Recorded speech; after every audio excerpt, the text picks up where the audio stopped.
All right, welcome back. We're January 13th, 2023 today, and we're just going to be going around looking at the results of the yard. We're in the backyard right now. Going to show y'all what the seeding results look like the first winter. Just show y'all what zoysia looks like in the wintertime when it's dormant, if anybody's curious on planting it. A lot of people hate the brown. Yeah, it is what it is, but honestly, I try not to do too much work in the wintertime outside on the yard. It's nice to have a little break from it. So one of the main reasons I wanted to switch to zoysia. So we're going to be going around just giving an update on some of the things that we did last year and how they're looking. We're going to be pulling a soil test today, and we're going to talk a little bit about why we're doing that and just general expectations.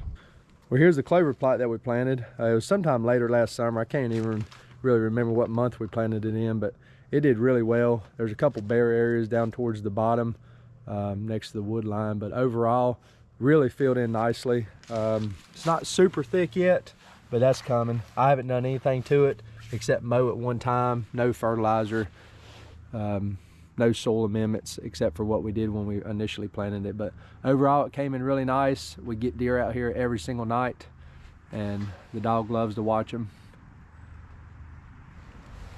But anyway, hopefully this springtime we're going to sprinkle in some wildflower seeds and really get this thing looking nice. So this section here is in my backyard. This is the zoysia that we planted last year. Planted around June time frame. Had about 3 months or so to fill in. We did a whole renovation series on this, step by step, updates every so often. So if you want to go back and check that out, I'll put a link above for that. This was my third year planting zoysia grass. I'm going to show you my front yard, which is 3 years old, and then my up towards my neighbors at the road, which is 2 years old. But overall, this did very well for the first year. I was a little worried because of the amount of shade we get back here. During the summertime, it's not quite as bad as the wintertime.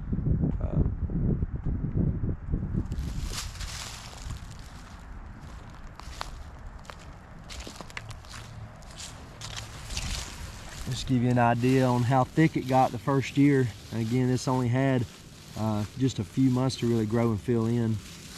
And you can see still got a little bit of green down in there.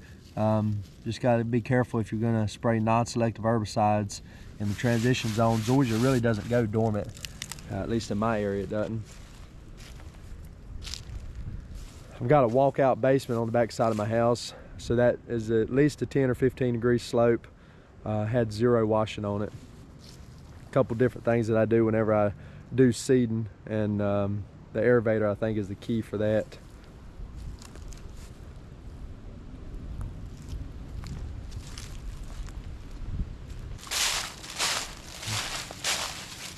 Then over here on the back side is where we had a little bit of a washing, mainly coming down that hillside where the new landscape bed went in. But this time next year, you'll never even see that. It'll be nice and filled in, just as thick as the rest of the yard. And if you notice how clean the yard is, I have not sprayed a single broadleaf herbicide on this backyard. Did a little bit of hand pulling while it was growing in, and then ran pre-emergent. And that's all we've done back here so far. There's just a handful of weeds in there, but not many.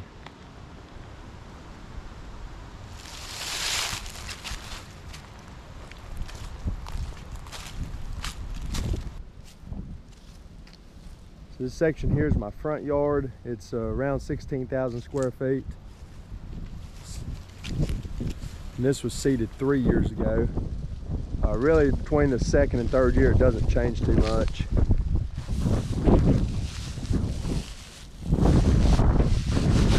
It's just unbelievable how thick it is. It's a little taller than when I normally keep it.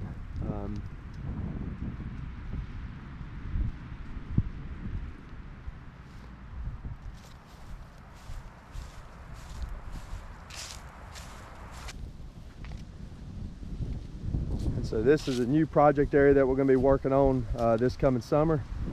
It's about 10,000 square feet. Just got one irrigation line to add in, and that's really mainly for my front yard. This is going to be a non-irrigated area, but we're going to be doing a full renovation over here. It's mainly just going to be grading and seeding.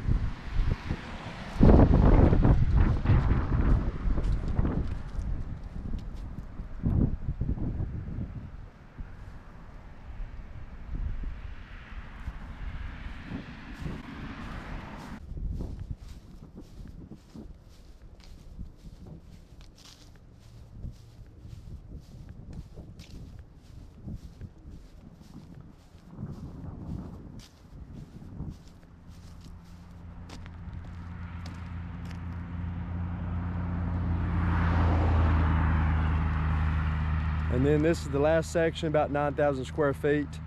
This is the one that I call the front yard up towards the road. This is the one we sand leveled earlier last year, sometime in the spring.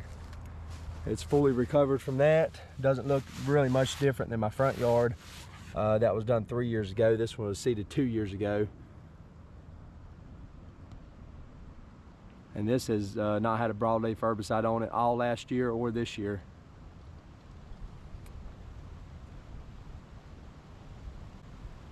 All right, well, there's only a couple things you're gonna need to pull these soil cores. I've got a soil probe. I picked this one up at Site 1. You can get them off Amazon. I've just put a black piece of tape on it to mark it at 4 inches. If you wanted to pull your core at 6 inches, that'd be fine too. The key with that is making sure you're pulling the same depth throughout the soil profile. And then I've got a punch that I use to punch out the soil core with.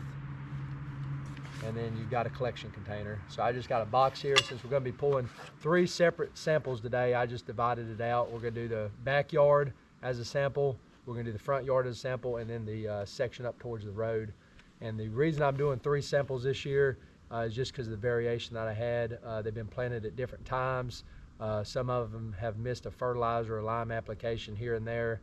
I've had dirt brought in. So all different things that make me think that the soil profile is a little different. So until we get them showing the same on our soil test results, I'm going to keep pulling 3 separate samples so I know how to amend the soil for that certain area this year. I dropped mine off at Site 1. It costs $20 per sample. Sometimes they just give it to you for free. But they send it off to Spectrum Analytic. It's a really good company. So I just drop it off at Site 1. It's easy and convenient. There's a lot of stuff you can order online. You can do the at-home soil kits. I kind of wonder about their accuracy, but you can go that route. There's a lot of different places you can order a soil sample from, or a soil sampling kit from, to do your soil sample. But that's just what I do. I take it to Site 1, drop it off. They email me my results a week later, and it's done. So it's just easy. All right, so what we're going to do is go around this yard. We're just going to pull about probably 30 or 40 cores out of this yard, just randomly, just walk around, punch it in the ground.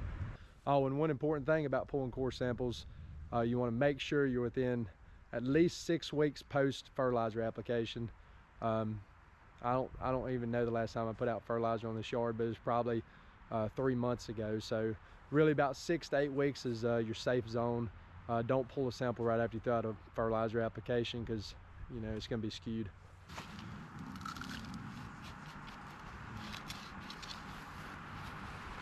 So one thing you want to do is remove all this grass material. That can skew your results some too.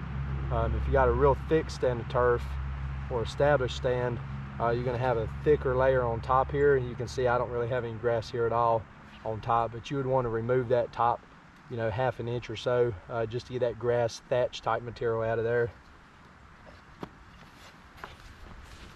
Well, there's about 30 samples from the backyard. What I'll do before I drop it off is go through and just pick out some of this grass material. The biggest thing that I'm after right now is pH adjustment, but I will amend the other nutrients as I see fit as well.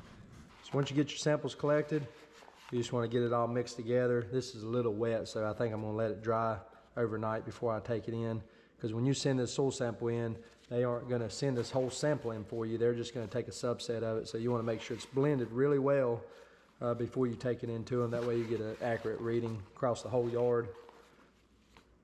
And I'm just going to pull out any of this grass material that I see. I try to get most of it off whenever I'm pulling the sample, but you just want to get out pretty much any organic matter.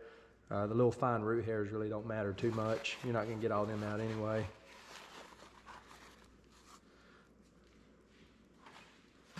But really the key with the soil test is consistency. So just try to be consistent between your samples, try to be consistent year to year, and you'll be able to improve your soil.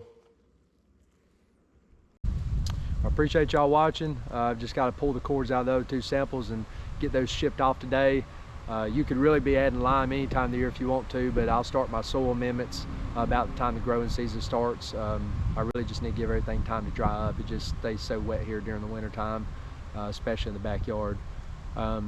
Takes about 20 minutes to do this. Costs you $20. It's like the easiest thing you can do to improve your yard.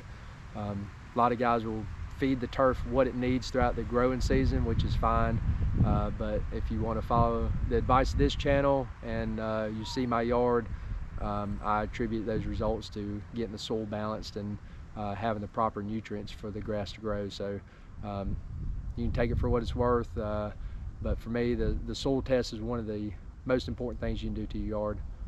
Appreciate y'all watching. If you got any questions or comments, leave them below.